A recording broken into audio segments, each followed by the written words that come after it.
Quite the record severe season we certainly had to. A lot of us remembering that because we lived through it, but also by the numbers. I want to share you some of these impressive statistics. These from the National Weather Service of Omaha, the ones responsible for issuing the warnings in our area of eastern Nebraska. They issued a total of 130 tornado warnings, the most they'd ever issued in a year, which also ended up being the second most across the country.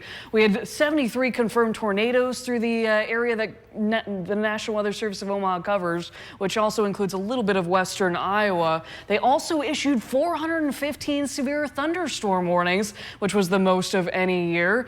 Snow squall warnings, this is actually a number from across the state. We had 16 snow squall warnings, which was actually kind of a newer warning in and of itself. And the National Weather Service of Omaha issued their first two ever this year, kind of speaking to the weird year we've really had. And dense fog advisories, we had much of that through Christmas week. We had a total of 135 across the state, which was the most, again, of any year. So quite the weird number.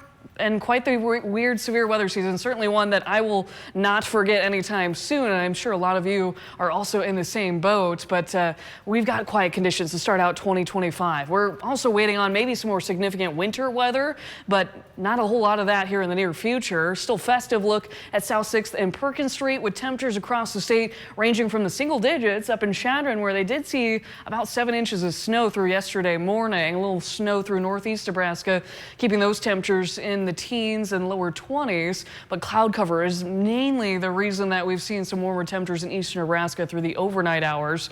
Winds have significantly calmed down through the course of yesterday, really, and into last night, but a far cry from where we were at yesterday, with wind chills scattered about in the single digits. Again, faring a little bit better in eastern Nebraska, but it feels like 6 in Grand Island, just 2 in O'Neill, 2 below actually up in Valentine, with a little snow up that way as well. But here's a look at the cloud cover. It continues to diminish across far eastern Nebraska, so we should see some more sunshine through a good majority of the day today. A good way to welcome 2025, with temperatures almost pushing 40 degrees through the afternoon and light winds shifting to be out of the south. Now, in some of those areas that have seen some snow recently, there may be a little fog, a little low-level cloud cover that'll dissipate pretty quickly through the morning hours. Some afternoon high clouds may be pushing through quickly through again the afternoon. Before ahead of our next system, we're going to see some more cloud cover build in. A few isolated scattered snow showers that should be fairly light in western Nebraska before you see kind of a glob come together just north of Lincoln toward Omaha during the morning commute.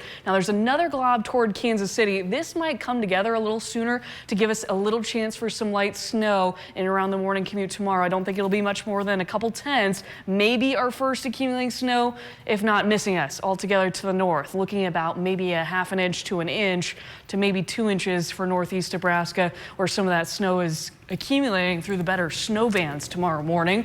But other than that, we'll be a little bit cooler. Last day in the 30s for quite some time. Boy, does this 10-day start to really look like January, as you're noticing temperatures bottoming out in the single digits and teens next week.